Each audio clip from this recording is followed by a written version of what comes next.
Salah satu ayat sebenarnya, iaitu berkenaan dengan pilihan raya ke-13. Apakah tindakan sekiranya kita terdapat pengundi yang diragui, contohnya pendatang tanpa izin, walaupun dia ada my card, bolehlah kita ambil tindakan atau menghalau dia. Yang mana kita dah sahnya dia tu betul-betul pendatang asing, pendatang asing. Boleh tak kita halau dia, kita menggunakan kekerasan? Itu je soalan saya. Terima kasih. Kalau dari segi undang-undang, saya boleh jawab beginilah. Dalam undang-undang kita ni ada satu peruntukan yang saudara mungkin, kalau saudara yang tak biasa, tak mahir lagi, jumpa dengan parti-parti yang bertanding, bagi kita ada apa ni, biro guaman ataupun yang dipanggil biro pilihan raya ni, kita dapatkan satu borang yang dipanggil borang 11.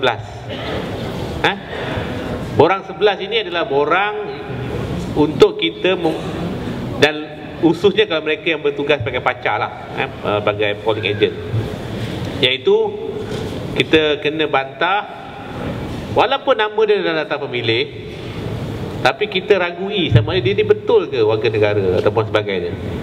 Jadi kita boleh minta pada KTM untuk mereka ini dia mengisi borang 11. Mana pengundi itu mesti isi borang 11. Sebab kalau pengundi ni betul-betul dia bukan warga negara ataupun dia bukan pengundi yang layak mengundi, saya yakin dia tidak akan berani untuk mengisi borang 11. Sebab bila dia isi borang 11, bermakna dia telah berletak dia daripada risiko. Berarti dia ada maklumat tentang dia ni. Itu dari segi undang-undang. Dari segi bukan undang-undang, saya nak bagi cerita sikit lah. Ada seorang peguam di England,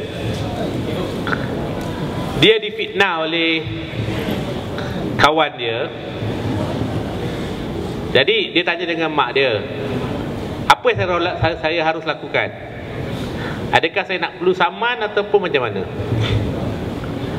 Mak dia kata, kalau sekiranya kamu yakin kes kamu ni kuat, kamu saman lah. Mana kalau kamu saman, kamu menang, kamu dapat duit. Tapi kalau kamu yakin kes kamu ni 50-50, kalau kamu saman, mungkin kamu kalah. Jadi kamu mungkin kena bayar kos 30-40 ribu pound. Jadi dia kata kalau dalam keadaan kes kamu tak apa pasti, kamu tumbuklah orang yang fitnah kamu tu. Habis-habis kamu kena denda RM50 dia kata. Jadi saya terpulang lah benda tu.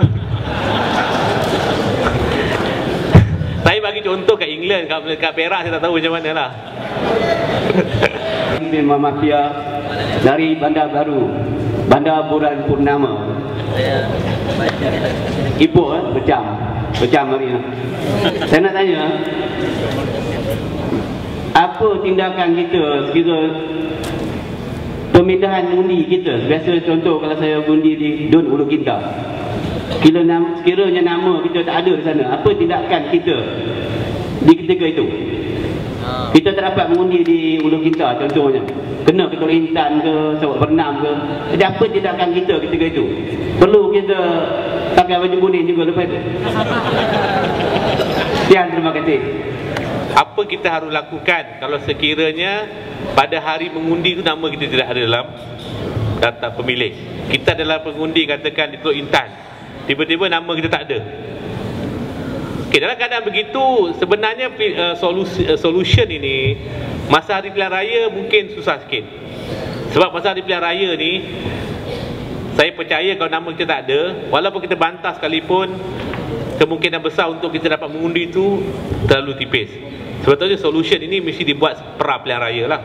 Maksudnya kita kena pastikan, setiap dari kita wajib memastikan dan memiliki butir-butir memang kita cek memang nama kita ada setakat dia. Ini tanggungjawab setiap orang. Tapi kalau sekiranya Lah kita kalau kita boleh buat permohonan, kita cuba buat permohonan. Kita tunjukkan kita pernah mengundi sebelum ini.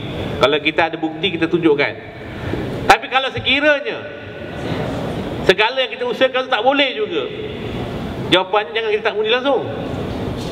Kita kena pergi tempat. Kalau selagi kita boleh, kita usahakan untuk kita pergi tempat yang nama kita telah dipindahkan. Sebab apa? Mungkin kita tak dapat bantu calon pakatan di situ, tapi kita jangan rugikan satu undi pun calon pakatan di tempat yang lain yang kita boleh mengundi di situ. Jadi saya rasa itulah solution yang paling praktikal yang saya nampak lah untuk kita selesaikan masalah itu. Cumanya saya nak tekankan balik, secara kita bertanggungjawab, pas cek nama kita betul-betul. Walaupun kita tahu mungkin dalam kita dah cek pun mungkin ada berlaku keadaan-keadaan seperti yang dia katakan tadi. Apakah keyakinan kita kepada pilihan raya yang ada pada hari ini? Saya rasa kalau kuasa yang ada pada mereka pada hari ini, Barisan Malaysia boleh membatalkan kemenangan kita pada hari ini. Apakah tindakan selepas ini yang perlu kita lakukan? Kalau kita setakat ini kita nak buat sesuatu, saya rasa agak sukar, melainkan kita buat tindakan yang lebih agresif daripada hari ini. Sekian, terima kasih. Yang ketiga, soalan berkaitan dengan kalau kita menang macam mana, di PACE, majoriti, nak bentuk kerajaan macam mana, apa kita kena buat? Jawapan dia, tunggu dulu menang dulu. Lepas menang tu kita ada pimpinan. Pakatan ni kita ada pimpinan tertinggi, kita serahkan pada pimpinan kita apa nak buat. Sebab apa? Ada benda yang kita tak boleh beritahu sekarang.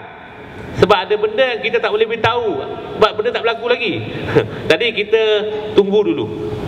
Kerja sekarang kita, prioriti kita, aulawiyat kita adalah nak memenangkan. Jangan, kalau kita nak elakkan daripada kita menghadapi masalah, kalau kita menang sikit, macam mana nak bentuk? Nak elakkan masalah tu, jangan bagi menang sikit, bagi menang banyak. Kena kerja kuat supaya kita menang banyak, supaya tak ada masalah. Tapi kalau sekiranya berlaku itu pun, insya-Allah kita ada, saya rasa percaya kepimpinan kita ada dia punya solution-solution yang kita mungkin akan buat. Kalau begitulah keadaannya, kita makin tegang, makin sehari makin kita rasa resah untuk menghadapi pilihan raya ke-13 ini. Jadi apakah tindakan yang wajar ataupun dengan kekerasan sekiranya mereka menafikan kemenangan kita pilihan raya ke-13 ini? Apakah kita sanggup lagi lebih dahsyat daripada bersih 3 ini? Atau sekadar kita melaungkan slogan-slogan lagi? Bagi saya rasa begitu jemu dah dengan kerenah Barisan Nasional dan UMNO ini. Kalau boleh kita lebih hebat lagi daripada sekarang. Sekian, Assalamualaikum warahmatullahi wabarakatuh. Kita dah buat bersih, dah buat apa semua. Apa kita nak buat lagi? Apa nak buat lagi? Kita akan terus membantah lah. Kerana bersih ni sekian, saya percaya tidak akan berhenti setakat bersih 3. Kita dah buat bersih 1, kita dah buat bersih 2, bersih 3 kita dah buat. InsyaAllah bersih 4. Ada semalam kalau dalam ceramah dia kata sampai bersih 10. Saya kata letih juga kalau 10. Kalau tunggu bersih 10, nampak gaya pihak raya tak cukup 5 tahun, memang tak boleh pihak raya langsung lah.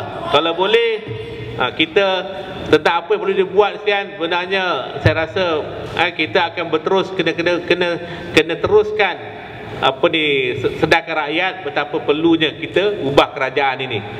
Itu yang kita kena. Sebab bagi saya sekian, SPR ke apa ke, selagi dia duduk di bawah pemerintahan UMNO ni, apa saja pula, selagi ada pelesit UMNO ni tak boleh selesai masalah. Sebab tu kita kena bunuh pelesit itu sendiri sekian. Kita kena sebab pelesit inilah yang menyebabkan merosakkan segala institusi dan negara kita ini. Baik mahkamahnya, baik SPRM-nya, baik SPR apa ni, SPR dan sebagainya. Wallahu a'lam.